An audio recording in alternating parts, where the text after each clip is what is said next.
takriban miezi 2 iliyopita, na baada ya hapo hatujakutana mpaka sasa kwa sababu tulitoa nafasi ya kutosha kwa kampeni za uchaguzi kuanza kuwachanganya.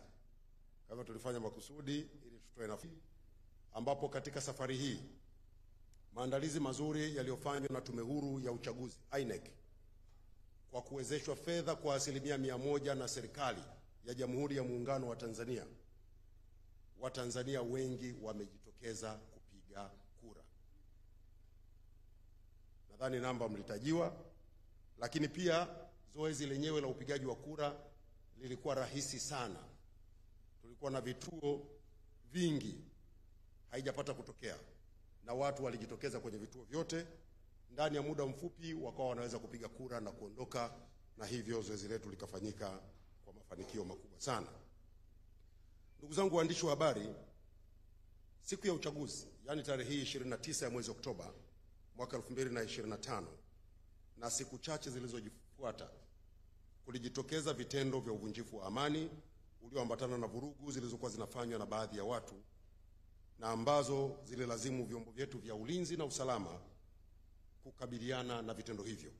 Kufuatia vurugu hizi, tumepata madhara yakiwemo vifo vya raia na askari, uharibifu mkubwa wa miundombinu ya umma na mali binafsi, kuharibu biashara za watu na wizi.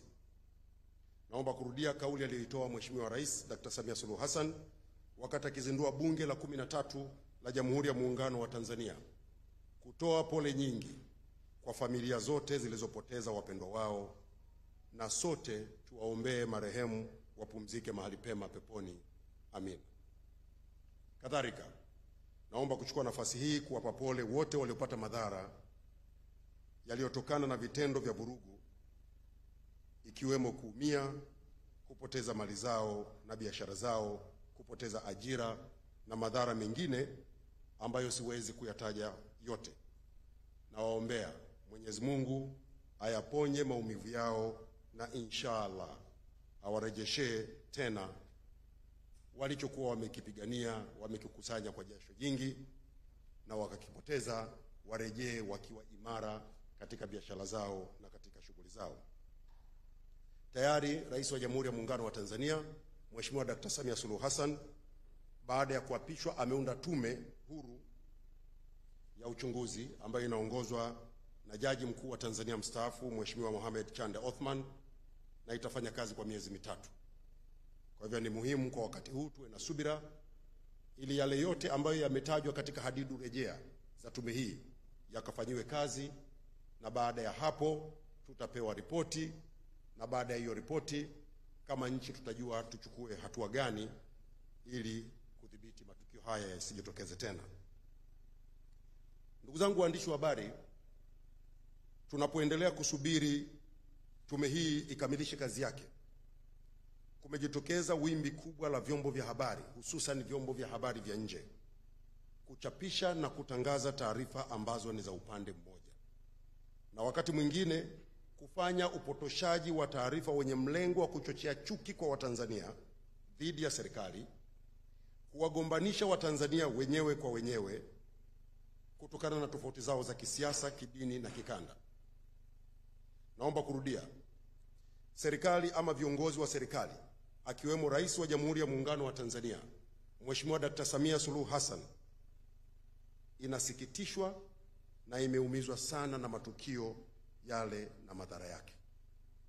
Madhara haya yametugusa sote, ama moja kwa moja ama kwa namna nyingine.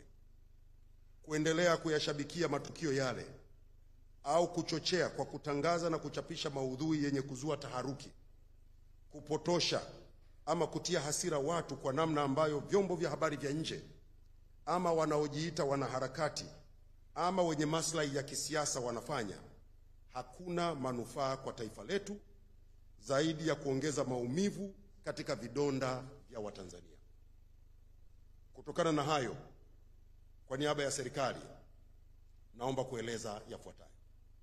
La kwanza, naomba kutoa wito kwa vyombo vya habari vya nje kuzingatia maadili na misingi ya uandishi wa habari kwa kuchapisha habari zinazozingatia usawa, haki na uwajibikaji. Kuacha kuchapisha habari za upande mmoja zenye nia ovu kwa Watanzania na nchi yetu ya Tanzania. Serikali ipo tayari wakati wote kutoa ushirikiano kwa vyombo vya habari vya ndani na nje ya nchi pale watakapotaka taarifa. Naomba kusisitiza, sio haki na sio sawa kwa chombo cha habari kuchapisha taarifa za upande mmoja na kisha kutoa sababu kuwa maafisa wa serikali walipotafutwa hawakupatikana, kama ambavyo chombo cha habari cha CNN kimechapisha taarifa zake zilizojaa tuhuma dhidi ya serikali ya Tanzania pasipo kutoa nafasi ya serikali kujibu. Kwa wanasheria, wana kanuni moja inaitwa the principle of natural justice. Huwezi ukazungumzia jambo linalomtuhumu, linalomzungumzia mtu ama upande mmoja, halafu upande mwingine ama mtu mwingine usimpe nafasi ya kujibu. That is unprofessional. Kitendo kilichofanywa na CNN pia kimefanywa na vyombo vya habari vingine. Natambua vyombo vya habari vingine vya kimataifa, BBC, Al Jazeera, Deutsche Welle wamefanya pia. Naomba kusisitiza, sio sawa na sio haki katika misingi na maadili ya uandishi wa habari. Huu ni ukiukwaji mkubwa na wa makusudi. Sisi wote ni waandishi wa habari, tunaifahamu misingi ya uandishi wa habari na maadili ya uandishi wa habari. Lazima habari inayochapishwa iwe balanced. Kwa Kiswahili nasema iwekewe usawa. Sasa ndugu zangu, la tatu, kwa kuwa rais ameunda tume huru ya uchunguzi, ni muhimu vyombo vya habari vikajiepusha kuingilia uchunguzi unaoendelea, na kama kuna chombo cha habari kina taarifa za uchunguzi kiliofanya, kiwasilishe katika tume ili taarifa hizo zizingatiwe katika ripoti pale tume itakapokamilisha kazi yake. La nne, kwa waandishi wa habari wenzangu wa Tanzania na wahariri wetu wa Tanzania, kwanza naomba kuwapongeza kwa dhati kwa kazi nzuri mnazofanya kwa weledi mkubwa, kwa umakini na kutanguliza maslahi ya taifa. Najua kuna magenge ya watu ambao wanashabikia nchi isambaratike, yanawashambulia sana kupitia mitandao ya kijamii na vyombo vya habari vya nje. Najua. Nataka kuwatia moyo na kuhakikishia mpo sahihi sana, na mmeonesha umuhimu wa Tanzania kwanza na upekee wa nchi yetu. Sio lazima sisi waandishi wa habari wa Tanzania tuige mtindo wa kushambulia nchi yetu na kuiharibu. Hiyo ndio Tanzania. Leo mtabezwa, lakini historia itaandika kuwa nchi iliwahi kupita katika mtikisiko na waandishi wetu wa habari wa Tanzania walisimamia maslahi ya taifa na nchi ikabaki salama. Tembeeni kifua mbele kwa hilo. Endeleeni na msimamo huo huo. Kwenye maslahi ya Tanzania, waandishi wa habari wa Tanzania hatuhitaji kusifiwa na mtu mwingine yeyote. Kwenye maslahi ya nchi yetu, waandishi wa habari wa Tanzania tunahitaji kusifiwa na Watanzania. Na Watanzania wanataka amani. Watanzania wanataka nchi nzuri. Watanzania wanataka nchi inayokuwa kiuchumi. Watanzania wanataka nchi inayoshughulikia kero zao.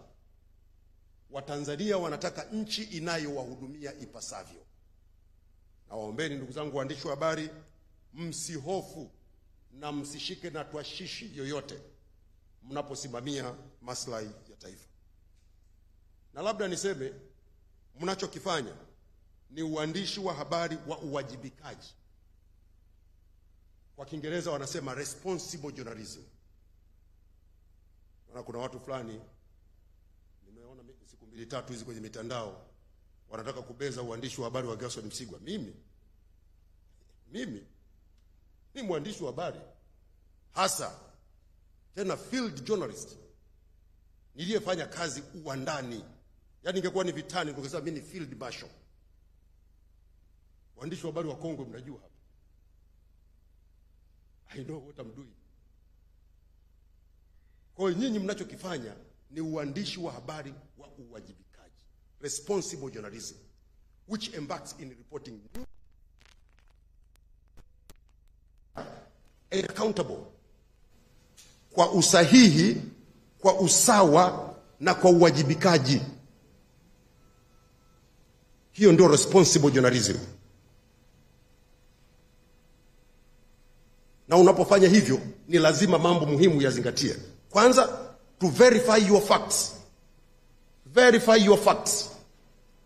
Huwezi mwandishi wa habari kwenye chombo cha habari chenye heshima unakwenda unaandika story, unasema nimezungumza na nesi mmoja ambaye hakutaka jina lake litajwe.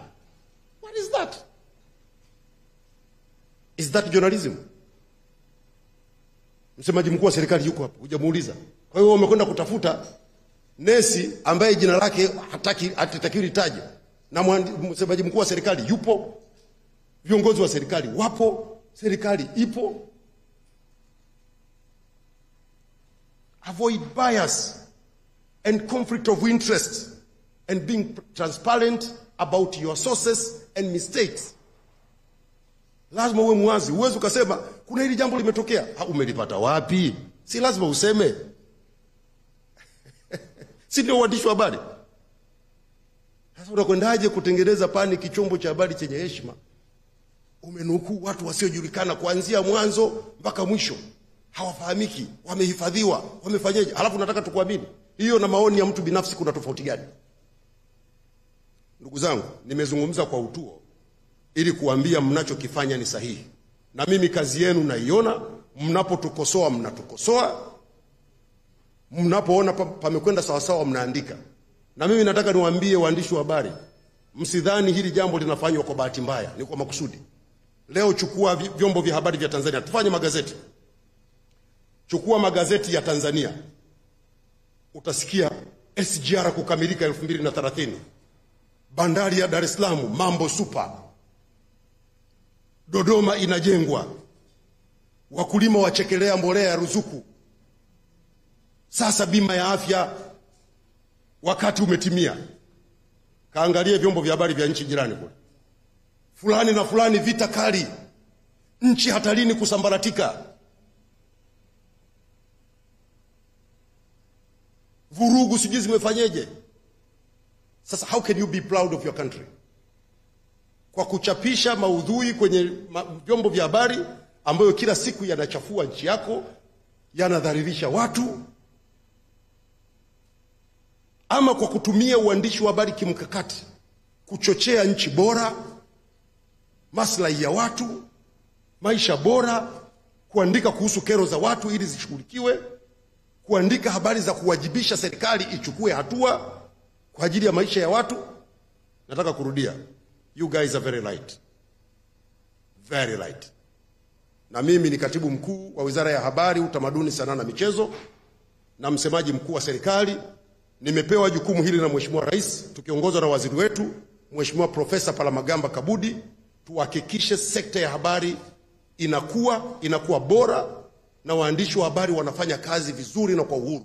Nataka niwahakikishie kwa niaba ya Mheshimiwa Waziri, tutasimamia maslahi ya vyombo vya habari vya Tanzania.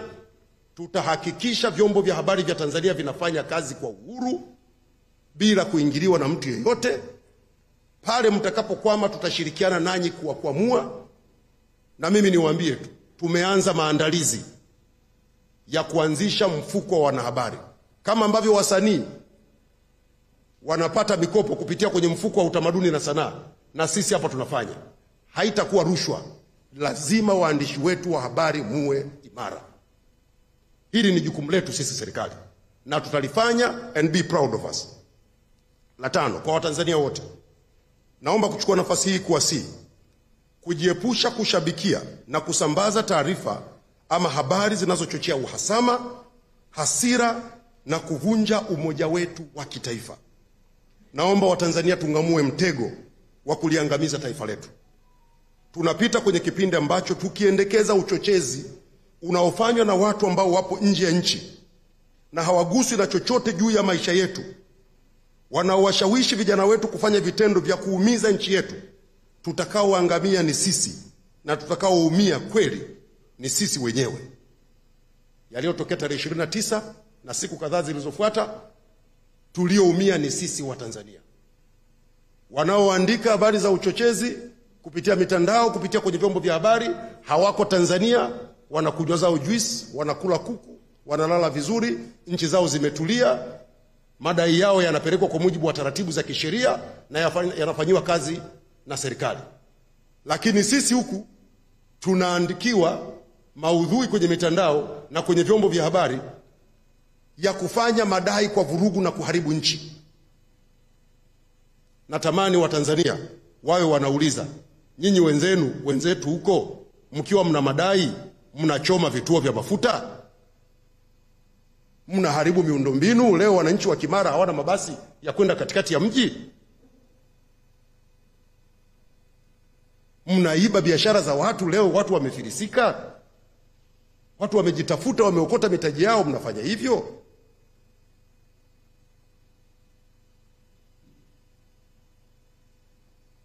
Ni vizuri mjue, ndugu zangu wa Tanzania, tupo kwenye kipindi ambacho kwa Kiingereza kinaitwa information warfare, vita ya taarifa. Wasiotutakia heri wanatumia mwanya wa upashanaji wa taarifa kutugombanisha, kutuchonganisha na kutufitinisha, ili tukiharibikiwa waweze kupata maslahi yao, kwa sehemu kubwa maslahi ya kisiasa na maslahi ya kiuchumi, na huko mbele nitaeleza. Wanatumia mkakati unaitwa the weaponization of narrative. The weaponization of narrative.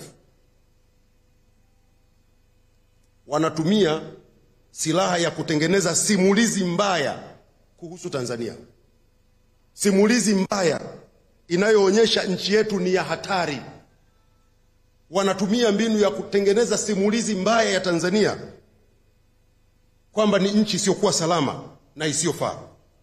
Wanataka wageni, wakiwemo wawekezaji, wafanyabiashara, watalii na watu wengine wanaokuja kwa maslahi ya Tanzania, waogope kuja Tanzania ili tufe njaa. Na naposema haya, situngi maneno. Sisi wote tunatumia mitandao ya kijamii, tunasikiliza vyombo vya habari, vikiwepo vya majirani zetu. Wote mtakuwa mmeona kampeni za mtandaoni. Walianza kuhamasisha haki. Sasa kwa sababu wamefikia hatua tuliofikia leo, wameanza kubadilisha mwelekeo. Sasa wanakwenda kwenye lengo walilokuwa wanalitaka. Wanahamasisha tuende tukaharibu njia zetu za uchumi. Wanawatisha watalii. Wameanzisha kabisa na vikampeni kwenye mtandao, watalii wasije Tanzania. Labda niwaulize waandishi wa habari, hivi watalii wasipokuja Tanzania, wale madereva wa taxi waliopo kwenye miji, kwenye maeneo mbalimbali ambao wanasafirisha watalii, watamsafirisha nani? Watamsafirisha Mwajuma kutoka Buza kwenda Tandale? Wale mamantilia wanauza vyakula watamuuzia nani? Wale wanaouza vinyago watamuuzia nani? Wanaofanya biashara mbalimbali za madini, mazao ya chakula watamuuzia nani? Wazazi wetu wote ni wakulima. Mazao yao wakishavuna watapeleka wapi? Vita ya uchumi.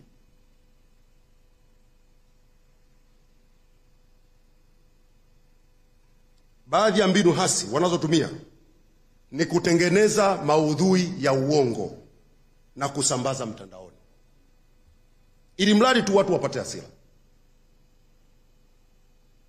Jana nilikuwa naona eti wanachapisha nukuu ya mimi, nukuu ya uongo. Eti nimesema watakao nukuu, watakao chapisha, watakao sambaza taarifa ya chombo fulani watakamatwa, watawekewa uhaini. Mimi nimesema wapi? Wanadhani watanitisha nisiseme kuhusu Tanzania. Labda Mheshimiwa Rais aniondoe hapa. Nitasema yote yanayohusu hii nchi na nitawaambia Watanzania ukweli kuhusu nchi yao. Hafu akishatengeneza hako ka kibango chao, wameshakusanyana makundi kule, wanaanza kucomment pale matusi kushambulia. So what? Tangu mmeniona waandishi wa habari nimekonda? Nimepungua? Wamekuja wametengeneza nukuu nyingine. Eti Mheshimiwa Rais amesema mwandishi wa habari wa chombo fulani hicho, sitaki hata kukitaja, ashtakiwe kwa uhaini. Rais kasema wapi? Ni lini Mheshimiwa Rais Samia kamzungumzia mwandishi wa habari au chombo cha habari chochote? Ili mradi tu wamekusanyana huko. Na mimi nataka niwaambieni ndugu zangu wa Tanzania, hasa vijana wangu, wakati mwingine kwenye haya mitandao mnaweza mkaingia mkadhani kuna kundi kubwa la watu, kumbe watu wajanja 10-20 wamekusanyana mahali, kila mmoja ana akaunti za mitandao 200-300, wanalipwa hapo, kazi yao tu ni kupambisha, kuchochea, kutia fitina, kufanyeje. Hii ni nchi yetu wa Tanzania, ni muhimu tuilinde kwa wivu mkubwa. Naomba wa Tanzania tukatae kuruhusu mambo haya. Mheshimiwa Rais ameshasema serikali ipo tayari kusikiliza wote wenye madukuduku, wenye ushauri na wenye maswali. Yote yatapokelewa na yatafanyiwa kazi. Hakuna sababu ya kuharibu nchi yetu. Hakuna sababu.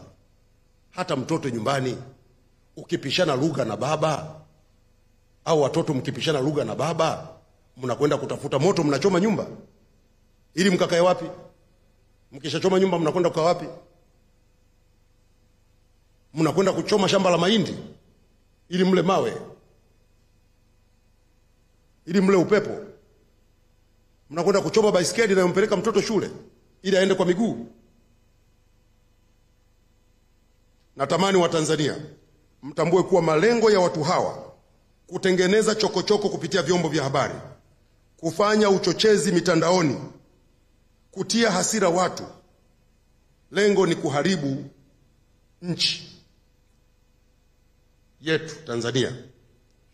Wanataka kuangusha uchumi wa Tanzania, wanataka kuharibu biashara zetu, wanataka kupunguza watalii ili tukose fedha, na kibaya zaidi ni kutaka Tanzania iadhirike ili washindani wetu wa kibiashara wanufaike. Ni muhimu kutambua hii ni vita ya uchumi kama nilivyosema. Huko kwenye habari, kupitia vyombo vya habari na mitandao ya kijamii ni njia ya kupita tu. Lakini walikokuwa wanataka kufika ndio huku wanako kusema sasa. Kwamba tukishavurugana, tumeshatiana hasira na joto limepanda, sasa tuanze kuharibu uchumi, tuanze upya. Tukiruhusu mtego huu utatuathiri sisi wote wa Tanzania.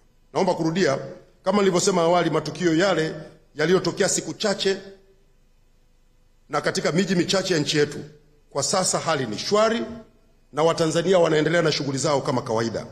Vyombo vyetu vya ulinzi na usalama vinaendelea kuhakikisha watu na mali zao wanabakia kuwa salama na matishio yote ya kiusalama yanakabiliwa ipasavyo.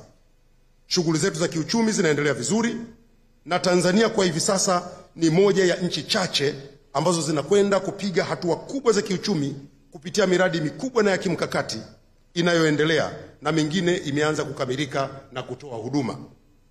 Wengi hawaamini kwamba Watanzania, wale Watanzania waliokuwa wanaonekana hoe hahe, leo wanaweza kutoka Dar es Salaam mpaka Dodoma kwa SGR. Sio jambo dogo. Nataka niwaambie ndugu zangu wa Tanzania, wako watu wanafunga safari kutoka nchi zao wanakuja kujifunza. Hili limewezekana kwa nchi hii ya Afrika Mashariki? Limewezekana. SGR, tena sio SGR ya diesel, ya umeme, na inafanya kazi vizuri. Na ni vizuri wa Tanzania tujue miradi hii ya kimkakati, hii ndio inalaza watu na viatu. Na wale vijana wetu ambao wameingia kwenye kampeni ya kufanya ushabiki wa kuichafua Tanzania, wanacheza ngoma ya watu wengine. Mengine wakiendelea kusema tutasema kinachoendelea. Sio kwamba hatujui, tunajua. Lakini nataka niwaambie Watanzania, miradi yetu hii SGR inakwenda vizuri. Kazi inaendelea vizuri kwa vipande vyote 8 vya kuanzia Makotopola Tabora, Tabora Isaka, Isaka Mwanza, Tabora Kigoma na Kigoma kwenda Burundi. Tumeshaanza kuvuka mpaka. Sasa hivi tupo katika maandalizi ya ujenzi wa reli mpya. Tunakwenda kujenga njia ya kaskazini ya Tanga Arusha Msoma kilomita 1028. Tutajenga. Waseme wasiseme, tutajenga. Tunakwenda kujenga njia ya kusini Mtwara Mbamba Bay kilomita 1000 ili tuunganishe mzigo kutoka bahari ya Hindi uvuke ziwa Nyasa uende Malawi na nchi zingine za kusini. Hii ya kaskazini tunakwenda kuzifikia nchi za kaskazini zote zilizopo kaskazini kwetu. Pia tunakamilisha maandalizi ya kuanza ujenzi wa treni za mjini. Ndugu zangu wa Tanzania, acheni kuharibu nchi.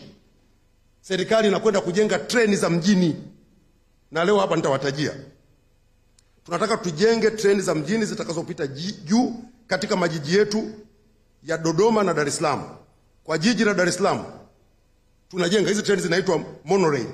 Tumepanga kuanzia kujenga, tutaanza Kawe, Mwenge, Mlimani City, Ubungo, kisha tunaelekea Kariakoo na tutaunganisha na SGR. Tutakuwa na tawi jingine la kutoka Bibi Titi kwenda Moroko kupitia barabara ya Ali Hassan Mwinyi, kisha tutaunganisha Mwenge. Hii itakuwa ni awamu ya kwanza na tutajenga kila baada ya kilomita 2 tutaweka kituo. Lengo letu kwa Dar es Salaam peke yake tujenge mtandao wa kilomita 160. Sio muda mrefu hapa Dar es Salaam foleni itakuwa ni simulizi. Watu watakuwa wanasema, bwana, miaka fulani tulikuwa tunakaa tunabanana kama ndizi." Tunakwenda kumaliza. Tutakuwa na treni kama hizi za mjini katika jiji la Dodoma. Tumepanga kujenga kuanzia stesheni ya SGR kwenda mjini. Kisha tutaunganisha kwenda Mtumba hadi Chamwino kupitia stendi ya mabasi. Awamu ya pili tunaelekea Msalato Airport. Lengo kwa Dodoma tujenge kilomita za mtandao wa kilomita 105 za treni za mjini. Mnafikiri watapenda hayo? Sio kwenye reli tu. Tuna kazi inayoendelea hapa kubwa na imeleta mageuzi makubwa ya kiuchumi na mengine yanakuja. Uboreshaji wa bandari zetu. Bandari ya Dar es Salaam kwa jinsi tulivyojipanga, tunataka mzigo ukifika kwenye bandari zetu Dar es Salaam, Tanga, Mtwara uweze kufika nchi majirani. Bandari ya Dar es Salaam tufikie DRC Congo, Burundi, Rwanda, Uganda, Zambia na Malawi. Wote mmeona ufanisi katika bandari yetu ya Dar es Salaam umeongezeka maradufu kwa kuwa tishio kubwa, na hivyo limekuwa tishio kubwa kwa washindani wetu, hasa baada ya serikali kuamua kushirikiana na kampuni ya DP World, ambapo sasa uwezo wa bandari kuhudumia mizigo umeongezeka kutoka kuhudumia tani milioni 21 mpaka tani 32 milioni, na matokeo haya ni ndani ya kipindi kifupi tu cha miaka 3. Mapato ya bandari pia yameongezeka. Tumetoka shilingi bilioni 900. Sasa hivi tunazungumza makusanyo ya zaidi ya shilingi bilioni 1 na milioni zaidi ya shilingi trilioni 1 na bilioni 800 kutoka kwenye bandari. Meli zinashusha kwa haraka zaidi. Muda wa meli kusubiri umepungua kutoka siku 46. Sasa hivi meli zinasubiri kwa wastani wa siku 7 tu. Napo ni zile meli zenye mizigo mchanganyiko. Lakini makontena meli ni almost inatoka, ikifika inafunga, inashusha, inaondoka. Mizigo mingi inakuja, na ndio maana kiwango cha mzigo unaosafirisha kimeongezeka. Tumeingia ubia na DP World ambao wanatusaidia kwenye uendeshaji na usimamizi wa mifumo katika bandari ya Dar es Salaam. Tumeokoa gharama tulizokuwa tunatumia kwenye uendeshaji wa TPA, mamlaka yetu ya usimamizi wa bandari, kwa zaidi ya shilingi bilioni 400. Hizi zote zinaingia huku. Tunakwenda kujenga vituo vya afya, tunajenga reli, tunajenga barabara, tunawapatia watu maji, umeme na vitu vingine vingi. Na mengine mengi, mfano wa juzi tu mmeshuhudia kule ziwa Tanganyika. Tunataka tuunganishe sasa mzigo wa kwenda Kongo, kwa sababu Kongo kuna mzigo mwingi sana. Tunataka tuunganishe mzigo unaotoka bandari ya Dar es Salaam usafiri kwa treni, ukifika pale uvuke kwa meli, ufike kule na kule na uende kwenye masoko. Juzi siku 2 zilizopita tumeshusha meli moja ya mizigo yenye uwezo wa kubeba tani 2000 kati ya meli 4 ambazo zinaendelea kujengwa pale Karema. Tunataka kufikia kule Kongo. Tukishafikia hapo, bandari yetu itakuwa inateleza. Huko tumejenga meli, mzigo unapitizwa ukitoka Ulaya unapita bila kusimama, unakwenda moja kwa moja. Lengo letu tumejipanga hadi kufikia mwaka 2029 tuhudumie tani milioni 50 kupitia bandari zetu. Sasa hivi tunahudumia kama tani milioni 32. Hata hizo 32 tumeongeza, zilikuwa 28. Huu uboreshaji uliofanyika karibuni, tumefika 32, tunakwenda kwenye tani milioni 50 ifikapo mwaka 2029. Lakini pia tumefanya makubwa katika bandari zetu za Tanga na Mtwara. Kule Mtwara tunajenga bandari kisiwa Mgao ambayo itahudumia mizigo yote, inaitwa dead cargo au mizigo, sio neno lake la Kiswahili sio zuri sana. Dead cargo, mizigo michafu, na labda mtu mwingine anaweza kusema hivyo. Lakini hapa tuna maana ya makaa ya mawe, saruji, bidhaa za chuma. Tunaanza kujenga hii bandari kule Mtwara. Na bandari yetu sasa hivi ya Tanga tumeboresha na kuongeza gati 2, na sasa meli nyingi zinapita Tanga. Hata zile zilizokuwa zinapita bandari jirani, nafikiri mnanielewa, sasa zinapita Tanga. Tulikuwa tunahudumia kupitia bandari ya Tanga tani 400,000 kwa mwezi. Sasa hivi tunahudumia tani 1.5 milioni. Mpaka mwisho wa mwaka huu tutafika tani 2 milioni. Na sisi lengo letu tunaboresha bandari ya Tanga ifikie uwezo wa kuhudumia tani 3 milioni kwa mwaka. Watafurahi. Kadhalika tumekamilisha bandari ya Bukoba na Kemondo. Bandari ya Mwanza North nayo tunaikamilisha, maana yake mzigo wa Uganda kupitia Tanzania sasa hivi tunahudumia kwa 3%, na tukishakamilisha hapo tutakuwa tunahudumia mzigo wa Uganda ambao sasa hivi unahudumiwa na watu wengine, tutahudumia kwa 38%. Unatoka 3% unakwenda 38%. Bandari ya Bagamoyo tunaanza kujenga Disemba mwaka huu 2025. Tumezungumza sana, imefika mahali serikali imesema tunaanza kujenga. Wawekezaji wakija tutajenga nao, hawakuja tunajenga wenyewe. Mitambo ya kujenga bandari ya Bagamoyo ipo njiani, inakuja. Haya sio maneno tena. Iko njiani, inakuja. Tuanze kujenga bandari ya Dar es Salaam. Na lengo letu bado tunataka tujenge gati 28. 28. Hakuna kulemba. 28. Na tutaanza na gati 14. Na niwape tu taarifa ndugu zangu waandishi wa habari. Bandari ya Bagamoyo ni kwa Kikinga wanasema ni game changer. Ndio itakuwa game changer kwa huduma za bandari katika ukanda huu wa Mashariki. Tunajenga bandari ambayo kina chake kitakuwa mita 20. Hii ni bandari ambayo inaweza kupokea na kuhudumia meli kubwa za makontena. Tena tunaweza hii bandari kikamilika tutakuwa na uwezo wa kuhudumia mpaka meli ya kubeba makontena 25,000.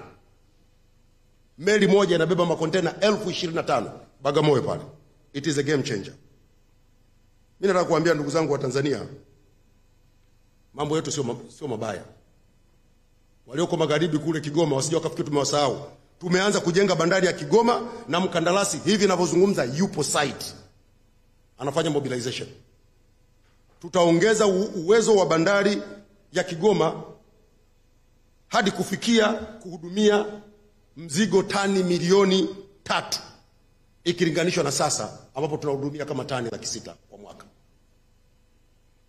Na mkumbuke miradi hii yote inakwenda kuajiri vijana wetu kwa maelfu, na watapata kipato kizuri, na tunajipanga kumwaga ajira kama mchele. Sababu uzuri wa kazi za bandari ni kazi zinazotumia watu wengi. Kwenye utalii, huko ndio usiseme. Wote mnafahamu, tulikuwa tumeweka lengo la kupokea watalii 5 milioni ifikapo mwaka 2025. Tumemaliza mwaka 2024, tumefika watalii 5.3 milioni. Mpaka mwisho wa mwaka huu tutawapa takwimu zingine, lakini idadi ya watalii imeongezeka sana. Watalii wanapoongezeka, wote mnafahamu, nchi yetu ilikuwa inapokea watalii 2 milioni, 1 milioni na kitu. Mpaka wakati fulani tumefika 700,000. Sasa tunakwenda 8 milioni ifikapo mwaka 2030. Watalii tunapozungumzia milioni 8 ndio hao ambao walikuwa wanakwenda kwa washindani wetu katika utalii. Sasa watakuja Tanzania. Kule wanakohama watafurahi. Shirika letu la ndege ATCL tumeliimarisha sana. Tuna ndege 16 sasa hivi. Na wote mmesikia wakati wa kampeni, manake sasa tunaanza kutekeleza ilani ya uchaguzi ya Chama cha Mapinduzi. Tunakwenda kuongeza ndege zingine 8. Shirika letu lifikishe ndege 24. Lakini sio hayo tu. Sasa hivi tuna ndege zetu zinahudumia vituo 29 vya ndani na nje ya nchi. Mpaka mwisho wa mwaka huu tunaongeza vituo 3 vya kimkakati. Cape Town, Afrika Kusini. Unajua tunakwenda Johannesburg tayari. Tunaongeza Cape Town, Afrika Kusini. Tunaongeza Accra, Ghana, na tunaongeza Victoria Falls kule Zimbabwe. Tumeshaona watalii wakishatembelea Tanzania wanakwenda Victoria Falls. Na wakishatembelea Victoria Falls wanataka kwenda kwenye vivutio vingine. Tunaweka ndege itakwenda kule, itapeleka watalii kule na italeta watalii Tanzania. Tutaongeza idadi. Lengo letu ikifika mwaka 2030 tufikie vituo 50 vya ndani na nje ya nchi. Na kwa sasa shirika letu linahudumia kwa mwaka kama abiria 1,500,000. Lengo letu ni kwamba katika miaka 2 ijayo tufike abiria 3,000,000. Hapa pekee tumepiga hatua, tulikuwa kama 800,000, tumefika 1,500,000, tunakwenda kwenye 3,000,000 miaka 2 ijayo. Kwa hiyo ndugu zangu wa Tanzania, mambo haya ni mambo makubwa yanayobeba uchumi wetu. Ukiangalia kampeni zinazofanyika sasa kwenye mitandao na kwenye vyombo vya habari ni kwenda kuyapiga haya. Tukose pesa, tukose dawa, tukose maji, tukose umeme, tukose barabara. Tuhangaike. Na sasa hivi uchumi wetu unakuwa sana. Wastani wa ukuaji mpaka mwisho wa mwaka huu tunapanga kufika 6%. Tuko kama 5 na kitu kwa sasa. Lakini mpaka mwisho tutafika 6%. Tuna akiba ya kutosha ya fedha za kigeni. Dola za Marekani bilioni 7. Haya ni mambo makubwa ndugu zangu. Na yamefika hapo kwa sababu nchi yetu ilikuwa na utulivu, ina amani, na Watanzania wanasikilizana vizuri. Ni vizuri Watanzania wajue kwa mafanikio haya yanahitaji kulindwa na kutetewa kwa wivu mkubwa. Na tunaposhambuliwa namna hii tunakwenda kuathiri na kuathirika kama nchi na pia kama mtu mmoja mmoja. Bandari zetu tunahitaji zibaki kuwa imara na miundombinu yetu ibaki kuwa imara kwa ajili yetu sisi wa Tanzania. Wito wangu kwa Watanzania, tuamke. Rais mstaafu aliwahi kusema tuwe na akili za nini? Za mbayuwayu. Za kuambiwa changanya na za kwako. Wala ambao hawajui maana ya msemo huu mbayuwayu, ana tabia ya kuruka juu. Siku mmoja ndege mwingine akamwambia, bwana sikiliza bwana, twende tushuke chini pale, twende tukagonge lile jiwe lipasuke. Kwa hiyo wakatoka huko juu wanakwenda chini, joka hivi kama mkuki. Alipofika karibu na jiwe akakumbuka za kuambiwa changanya na za kwako. Akapiga kona pale pale. Ndege rafiki Chali yeye huyo mpaka leo yuko zake angani. Anaenea. Watanzania tuchanganye na za kwetu. Sasa kwa sababu wanaofanya kampeni hizi wamewalenga watalii pia, nataka kuzungumza kwa watalii. Na hapa nitabadilisha lugha, nitaweka kikinga kidogo. To our prestigious tourists, the following are the few words from the government. 1. Welcome to the United Republic of Tanzania. Our nation remains peaceful, calm, and open to all who wish to explore its beauty from Kilimanjaro to the Serengeti, to Ngorongoro, Dar es Salaam, and Zanzibar, to mention a few. Please ignore any misinformation meant to distract you from the unforgettable experiences awaiting you here. 2, our destinations are safe, our accommodations are improving every day, and our hospitality and transportation ensure that your journey is comfortable and memorable. 3, the government is fully committed to protecting you, your companions, and the value of your dollars and shillings while visiting our country. Come one, come all, Tanzania is safe. Ndugu zangu waandishi wa habari, kwa kumalizia, jana jioni nilitoa tangazo baada ya chombo cha habari cha CNN kuchapisha makala ya matukio ya tarehe 29 Oktoba 2025. Naomba kusema yafuatayo. Kwanza, uhakiki wa maudhui yaliyomo kwenye makala ile unaendelea, lakini kama ambavyo chombo hiki kimefanya katika ripoti zake mbalimbali, kimeendelea kufanya makosa ya kiweledi na kiuadilifu katika uandishi wa habari kwa kutangaza na kuchapisha maudhui ambayo yanaegemea upande mmoja. Sio kweli kwamba CNN ilishindwa kupata upande wa serikali kwa ripoti zao zote wanazozitoa za upande mmoja. Inashangaza kuona chombo cha habari cha kimataifa kama CNN kufanya makosa makubwa ya kimaadili kama haya ambayo yamefanywa. Serikali inatoa wito kwa CNN kuzingatia maadili na weledi katika uandishi wa habari na kujiepusha na uchapishaji wa taarifa zisizokuwa na vyanzo halali na rasmi, kupotosha na kuzua taharuki. Najua mwandishi wa habari wa CNN aliandika makala hii hakuwa Tanzania, na ameandaa makala kwa kutumia picha zilizopigwa kwa simu wakati wa vurugu na bila kuwasiliana na mamlaka zinazohusika Tanzania. Amekwenda kuandaa makala ya upande mmoja. Makala ya upande mmoja. Na napenda kusema, naposema hivi, sishabikii vifo vilivyotokea. Wote sisi ni Watanzania. Wote tumesikitishwa sana na matukio yale. Hakuna anayeyashabikia. Lakini kwa nini chombo cha habari ufanye kazi ya kutengeneza maudhui ya uchochezi yanayoongeza machungu kwa wananchi, yanayoongeza hasira kwa wananchi? Kwa nini ukatumie mitandao ya kijamii kila siku kuonesha wananchi wakiwa wameuawa? Why? Sisi ni waandishi wa habari. Mimi nimekuwa shule, lakini nimekuta watu fulani wanajidanganya. Mimi nimesoma uandishi wa habari, sijabumba shule. It is unprofessional to publish bad test images. Kwani shule mimi niliyosoma ni tofauti na iliyosoma Uingereza, iliyosoma Marekani? Si ni hiyo hiyo?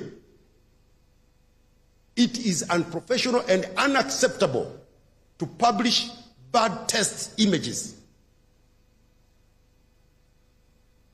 Hivi awe mwanao kila siku umembandika kwenye mtandao anavuja madamu. Why? So what? Kuna mtu anayefurahia hayo? Tume imeundwa, itafanya uchunguzi, itakuja na ripoti, serikali itachukua hatua. Why kila siku uwe ni wimbo? Tusingependa tufike mahali pa kuwapa majina ambayo baadhi ya waliokwaza wamewapa.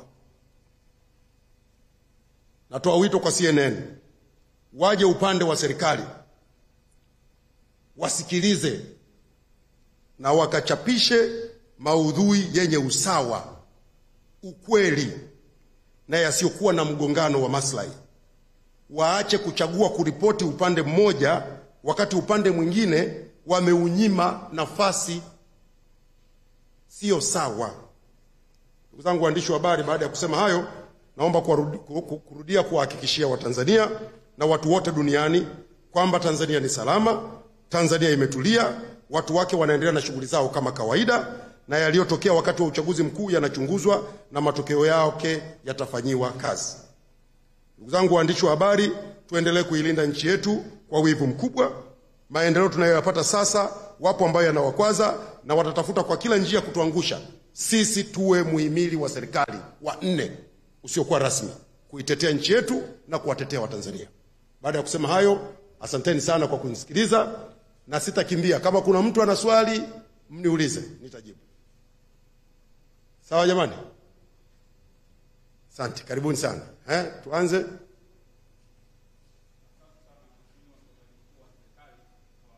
Taarifa ambayo umetoa sasa hivi. Mimi kwa jina naitwa Ali Mayala, ni mwandishi wa habari wa Daily News. Swali langu la msingi moja kwa moja nalielekeza kwenye upande takwimu zile za bandari, kwamba umezungumzia kwamba target ni kuhakikisha kwamba tunafikia tani milioni 50 kufikia 2030, na awali uligusia kwamba imefikia tani takribani milioni 32. Nikataji nijue hii tani milioni 32 na zile 50 ambazo tunalenga kuzifikia ni kwa bandari zote nchini au ni kwa bandari tu ya Dar es Salaam? Swali langu la pili ni kwenye upande wa kucontrol disinformation, kwamba umeweka mkazo sana kwenye swala la control disinformation, lakini tumeona hata logo bloggers ambao in one way or another by professional are not journalists, wamekuwa wakifanya wana promote decisive information, lakini ukiangalia are not journalists. So what's the position of the government in ensuring that kwamba wana contain, ili kuhakikisha kwamba kwa namna moja au nyingine habari zinazopatikana zinakuwa ni balanced, lakini pia zinakuwa na accuracy, na upi tayari wa serikali kuhakikisha kwamba ile responsiveness ya kutoa clarification kwa ujumla? Asante sana. Asante. Nitakuwa najibu moja baada ya jingine. Mayala, hili la kwanza la bandari, zile takwimu ni kwa bandari zote. Kwa bandari zote za kwetu za hapa Tanzania. Lakini hili la misinformation ni kweli. Teknolojia imeruhusu watu kuanzisha blogs, kurasa za mitandaoni. Imeruhusu watu kuwa na kurasa za mitandao ya kijamii. Na huko ndiko ambako pia upotoshaji mwingi unatokea. Sisi ndani ya serikali, mkakati wetu kwanza ni kufanya usajili wa waandishi wa habari. Mtu yeyote anayefanya kazi za kihabari anatakiwa asajiliwe. Na ndio maana kuna bodi ya ithibati. Najua ni bodi maarufu sana kwenu nyewe wote. Na kwenye bodi yetu hii ya ithibati, pamoja na kusajili waandishi wa habari wenye taaluma ya habari, sababu lengo lake ni kusimamia tasnia hii iwe taaluma, kazi yake nyingine ni kutoa mafunzo. Kwa sababu ndio kwanza imeanza, muda si mrefu tutaanzisha mafunzo kwa waandishi wa habari na mtafikiwa. Wale wote wanaohitaji msaada watafikiwa. Lakini kwa sasa wale ambao wamekosa sifa wamehamasishwa, na wengi wako vioni wanasoma, wapate weledi, na pengine hiyo ndio inaweza kuwa tofauti kati ya sisi na nchi jirani. Sisi hatutaki tuwe na waandishi wa habari ambao akilala akiamka anaamua kuwa mwandishi wa habari. Tunataka mtu awe na weledi. Na sasa hivi nikiangalia hapa wote nyinyi ni wenye sifa. Ni waandishi wa habari wenye sifa. Sasa mwandishi wa habari mwenye sifa, mwenye taaluma ya uandishi wa habari, hawezi kufanya hayo yanayofanywa na hao jamaa huko nje. Kwa hiyo nawapongeza sana, na huo ndio mkakati wetu sisi kwa upande wa serikali, na pia tutaendelea kufanya engagement na kushirikiana na vyama vyetu mbalimbali vya waandishi wa habari, jukwaa la wahariri TEF, baraza la habari na vyombo vingine TAMWA, TASWA na vingine vingi, kuhakikisha kwamba tunawekana sawa ili waandishi wa habari wafanye kazi kwa weledi na kwa uhuru. Next, ndio madam. Asante, naitwa Rosemary Mirondo, niko gazeti la The Citizen. Naitwa Rosemary. Rosemary, ndio Rosemary. Ya, nadhani ilikuwa ni Jumanne. Mheshimiwa Rais alisema kwamba sasa hivi development partners ni kama wanajitoa kutoa misaada kwa ajili ya kuendeleza miradi yetu. Lakini leo umeainisha baadhi ya mikakati ya kuleta miradi kwenye sehemu mbalimbali, ikiwemo na kupata flyovers maeneo mbalimbali. Pengine hapa ungetueleza hizi flyovers pengine ni kuanzia lini kwenda lini, na pengine mkakati upi wa serikali kuhakikisha kwamba tunakuwa na fedha zetu za ndani kwa ajili ya kuendeleza hii miradi. Asante. Asante Rosemary, ni swali la msingi sana. Ni kweli, na wote mtakuwa mmeona baadhi ya matamko ya baadhi ya wadau wetu wa maendeleo. Wameanza kutoa matamko. Tunazungumza nao kwa sababu sisi tunaamini kwamba kwanza hawana taarifa za upande wa serikali. Tunaamini tukizungumza nao tutaelewana.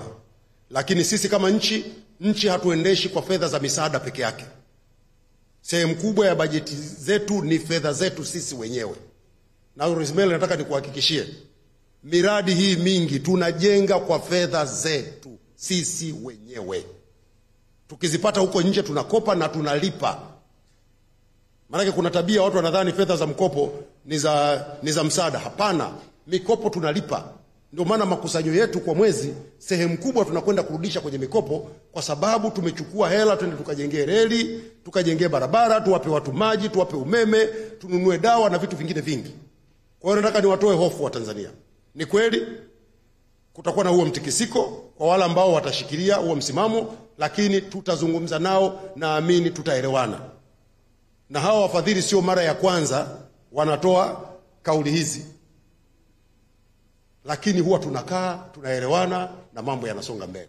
Lakini serikali yenu makini inayoongozwa na Mheshimiwa Dr. Samia Suluhu Hassan inatambua hilo, na ndio maana ametoa kauli ile, kwa maana kwamba tunakaa mkao sawa. Kukitokea wafadhili wamejitoa, tuwe tuna njia nyingine ya kupita ili mambo yetu yasikwame, na nataka niwahakikishieni tutapambana kuhakikisha mambo yetu hayakwami. Sawa?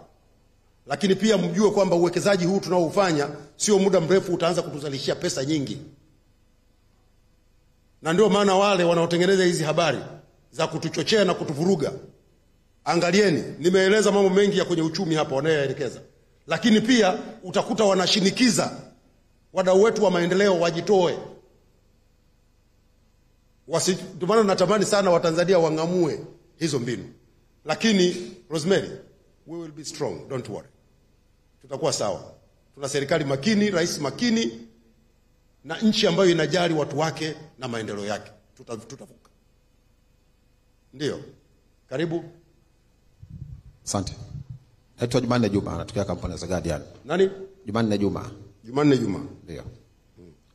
Swali langu mimi nitagusia kuhusiana na swala la vurugu zilizotokea katika nchi yetu. Hivi siku za karibu tumeona kwamba baadhi ya viongozi wa dini wakitumiana maneno ya hapa na pale. Sijui kama viongozi wa serikali au kama serikali mpaka sasa mnaangalia hili jambo. Asante Jumanne. Ni kweli Jumanne anachokisema. Kumekuwa na matamko ambayo yanatolewa na viongozi wa dini.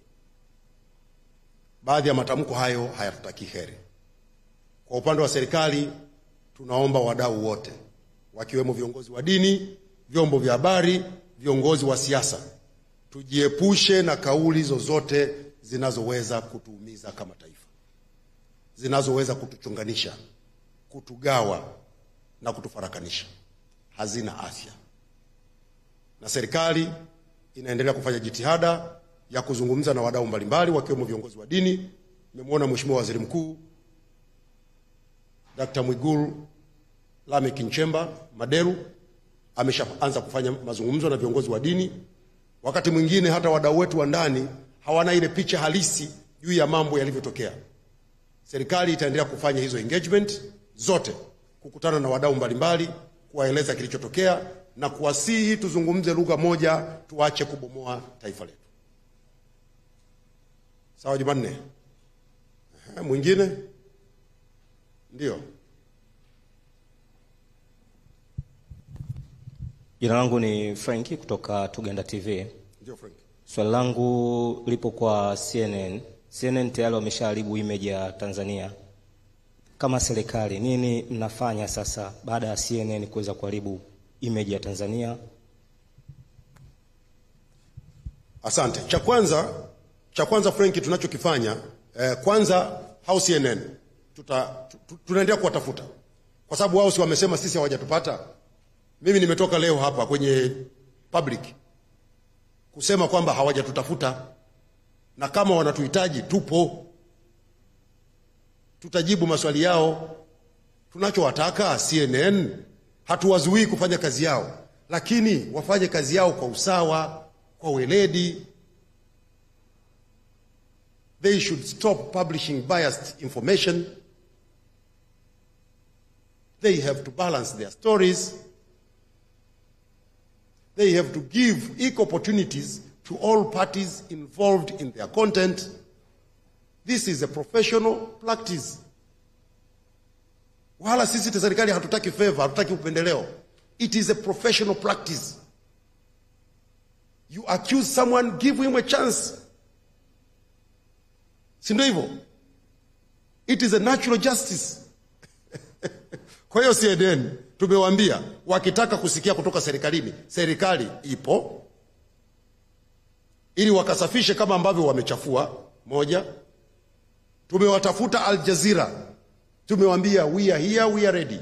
Tutakwenda kuzungumza nao, na sisi tunaamini kwa sababu hivi ni vyombo vya habari vya kimataifa vyenye sifa na vyenye uwajibikaji na vinavyopaswa kuwa na uwajibikaji, vitatoa nafasi kwa serikali ya Tanzania kueleza kilichotokea. Kamati ya uchunguzi inafanya kazi, itamaliza kazi, tutaeleza kila kitu, hakuna cha kuficha. Kwani kuna aliyependezwa na yaliyotokea? Hakuna aliyependezwa na yaliyotokea. Hata sisi wenyewe tuna machungu, tunasikitika sana. Kwa hiyo tutawasiliana nao hao, tutaengage hivyo vyombo, na mimi nitoe wito na kwa waandishi wa habari wote wa kimataifa ambao wanataka kuja kuandika kuhusu Tanzania. Karibuni. Hatujazuia mtu yeyote. Idara ya habari Maelezo ni kazi yake kutoa vibali kwa waandishi wa habari kuja kufanya kazi. Wakati mwingine unamshangaa mwandishi wa habari, mimi nimeogopa kwenda Tanzania nisije wewe unajitisha mwenyewe, yani unajichongea kinyago, unajitisha mwenyewe, halafu unasema siwezi kwenda Tanzania.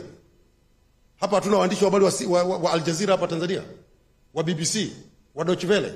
Nani ameuawa? Nani ameteswa? Nani amekamatwa? Hivi vyombo vimefungiwa. Nyinyi hamjui kama kuna nchi hivi vyombo vimezuiwa kufanya kazi? Sisi Tanzania tumefunga, tumemzuia mtu yeyote? Hatujazuia mtu yeyote. Kwa hiyo tutawaengage. Wakitupatia nafasi tutaeleza ukweli. Wasipotupatia nafasi tutatafuta namna nyingine ya kufanya, ya kusafisha. Tanzania ni nchi safi, na uzuri wanachokitangaza na kilichopo huko tofauti. Seeing is believing. Watu watakuja hapo wataona vitu tofauti. Ndio mwingine.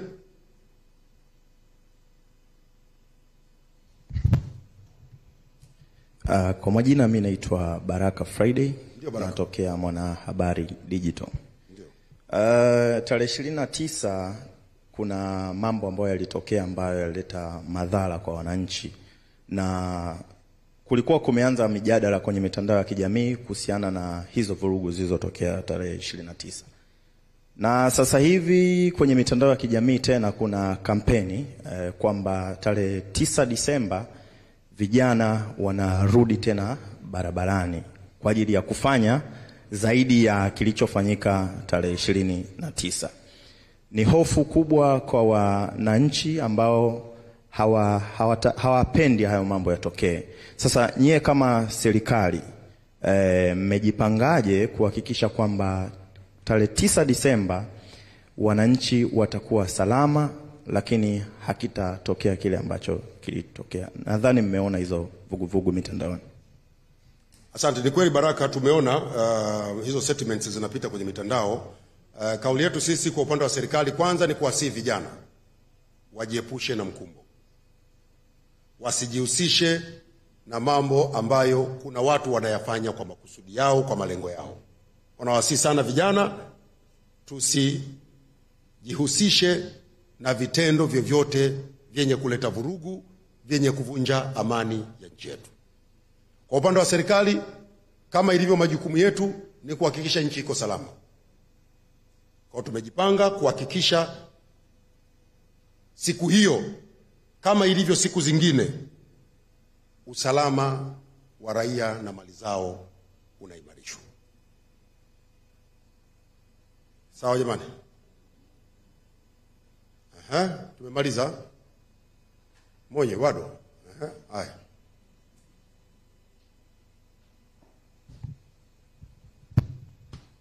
Msemaji naitwa Juma Isihaka, mwandishi wa gazeti la Mwananchi. Juma, ndio.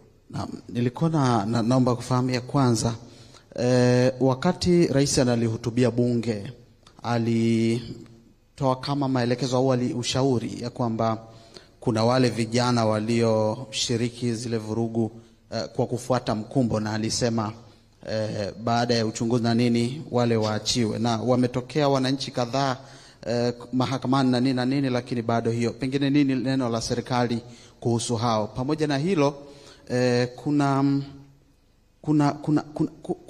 kumejitokeza videos lakini na wananchi wanaolalamikia hawajawaona ndugu zao, kwa maana miili ya hao au ndugu zao waliotoweka tangu hiyo siku ya vurugu.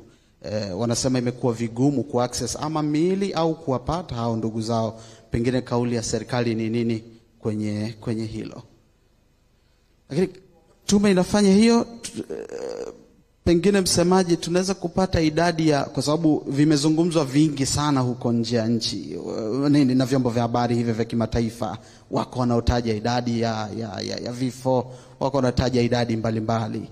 Serikali kwa sasa inaweza kutueleza uhalisia wa idadi?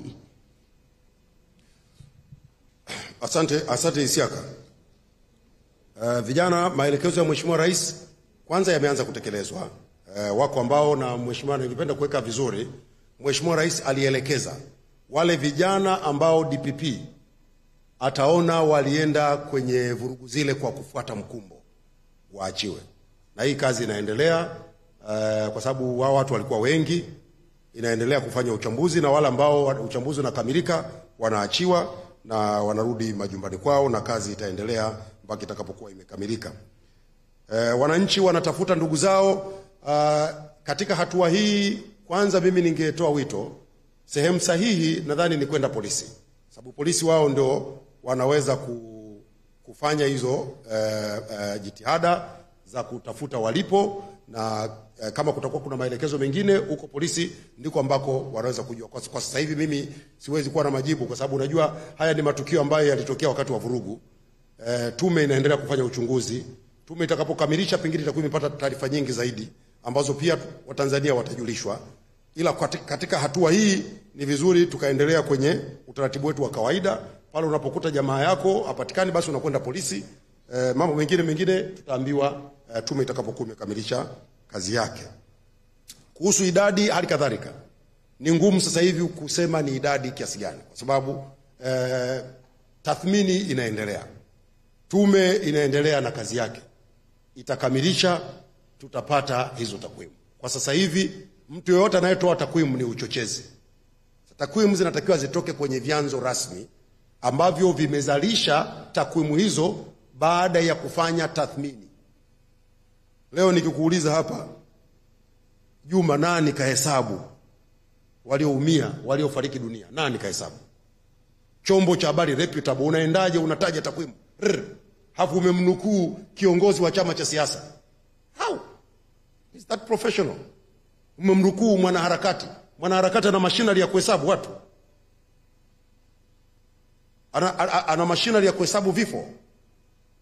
Takwimu wamezitoa wapi? Kwa hiyo mimi nafikiri tuwe na subira, lakini pia nataka kuendelea kusisitiza yaliyotokea hayakuwa mambo mazuri. Kila mmoja ana majonzi, kila mmoja ana masikitiko makubwa, kila mmoja ameumia.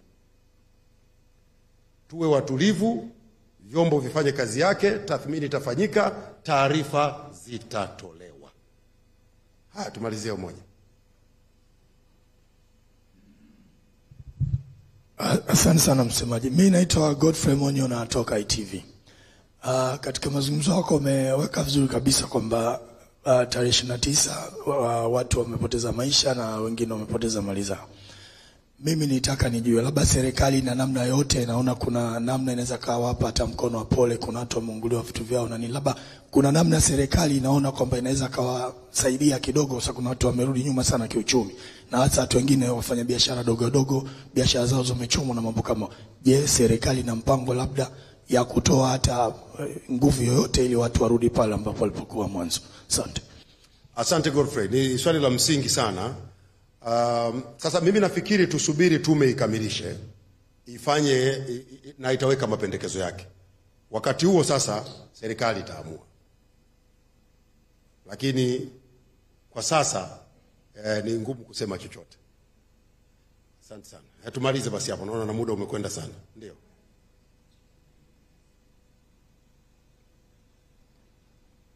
Naitwa Rashid Mtagaluka, natokea Mwananchi.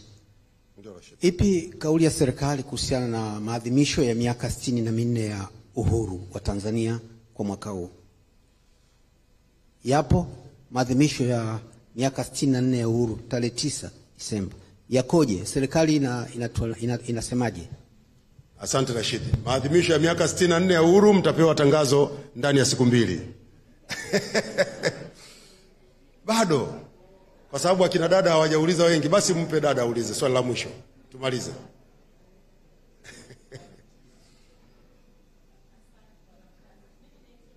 Yovini, natokea Demokrasia. Nilikuwa nina swali moja dogo. Umeongea hapo kusema kuhusiana na watu kubalance story upande wa pili, jambo ambalo ni muhimu na tunatakiwa kama waandishi kulifanya. Lakini waandishi wenzangu wako hapa, mtakubaliana na mimi kwamba kumekuwa kidogo na shida inapotokea kitu kubalance story upande mwingine. Nilikuwa natamani kupata kauli yako.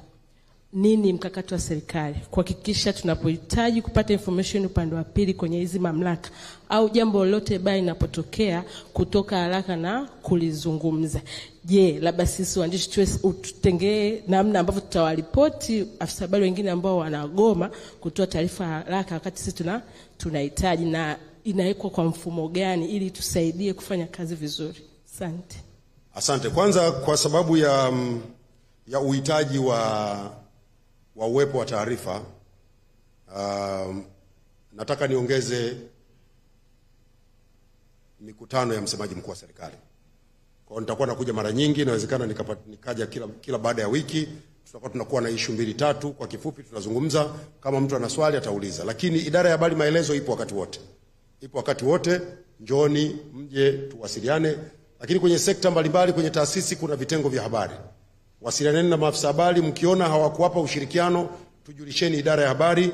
Tuko hapa, yuko kaimu mkurugenzi hapa Kevin Kanje, wako makaimu wakurugenzi wengine, Rodney yupo kaimu mkurugenzi wa idara ya habari, tutajibu maswali. Na wewe binafsi nitakupa namba yangu. Lakini kwa ajili ya nini? Na namba yangu jamani simnayo wote. Mimi wakati wowote ukiwa na swali wewe niulize. Na sijawahi kuacha kujibu swali la mtu. Mnamuona nani? Juma yuko wapi? Juma Isiaka yuko wapi? Arakela huyu, lakini muulizeni nimewahi kuacha kupokea simu yake. Anapiga simu Juma mpaka saa 8 usiku. Tena maswali magumu. Lakini napokea simu yake, najibu message zake. Kuna wakati unaweza kunipigia niko kwenye mkutano, siwezi kupokea kwa muda huo, mnavumilia tu kidogo, lakini nitakurudia tu. Kwa simu yangu mimi iko wazi, wala ambao hawana hata hapa nitawapatia. Sawa jamani? Nitawapatia, mtakuwa na simu yangu wakati wote una jambo, tuwasiliane na majibu mtayapata. Sawa jamani? Nafikiri tumemaliza. Basi jamani, asanteni sana na washukuru sana. Niwatakie kila la kheri. Inshallah wiki ijayo tutakutana tena. Sawa sawa? Asanteni sana. Kila la kheri.